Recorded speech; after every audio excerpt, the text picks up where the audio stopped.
Olá! Vamos começar aqui a nossa revisão sobre um tema muito importante: responsabilidade civil. Para começar, vamos direto ao ponto. O que é, afinal, a responsabilidade civil? Bom, de forma bem direta, é a obrigação que uma pessoa tem de reparar um dano que causou a outra. Ou seja, quando alguém é condenado a pagar uma indenização, essa pessoa está sendo responsabilizada civilmente. É a consequência jurídica de um prejuízo. E o que faz nascer essa obrigação de indenizar? O gatilho, a regra geral, é a prática de um ato ilícito. É esse ato contrário à lei que gera o dever de reparar o dano. O nosso Código Civil traz duas formas principais de ato ilícito. A primeira é aquela clássica que envolve a culpa, seja por uma ação ou omissão direta, negligência ou imprudência. A segunda é um pouco mais sutil, é o abuso de direito, que acontece quando alguém, mesmo tendo um direito, o exerce de forma excessiva, ultrapassando seus limites. E aqui está a base de tudo, o famoso artigo 186. Ele define o ato ilícito de uma forma bem completa. Perceba que ele fala em ação ou omissão, negligência ou imprudência. E um detalhe fundamental, o dano pode ser ainda que exclusivamente moral. Isso é importantíssimo. Agora, atenção! Nem todo ato que causa um dano vai ser considerado ilícito. Existem situações em que a própria lei diz que aquela conduta, apesar do resultado, não é ilegal. São as chamadas excludentes de ilicitude. E quais são essas situações? O artigo 188 do Código Civil lista 3: a legítima defesa, o exercício regular de um direito e o estado de necessidade.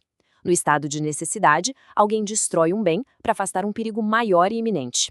Em todos esses casos, a ilicitude do ato é afastada. Um ponto que sempre gera dúvida é como as diferentes áreas do direito conversam entre si. Isso nos leva à independência das esferas de responsabilidade. A regra geral é muito clara. As esferas criminal, administrativa e civil são independentes.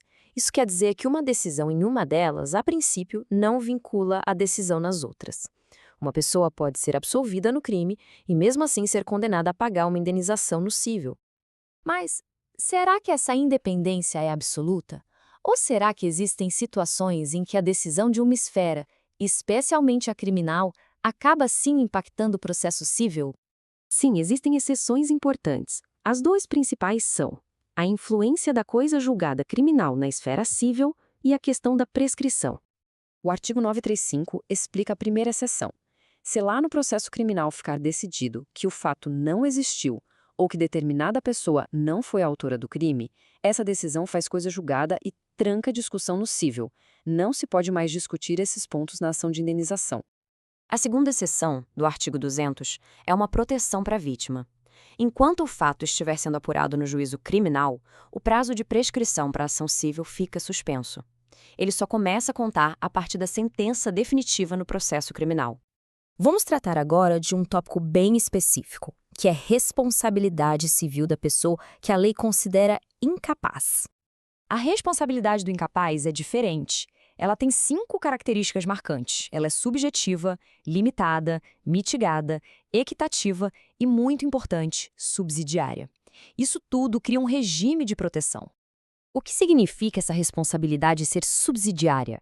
Significa que, primeiro, a cobrança da indenização é direcionada aos representantes legais, como os pais.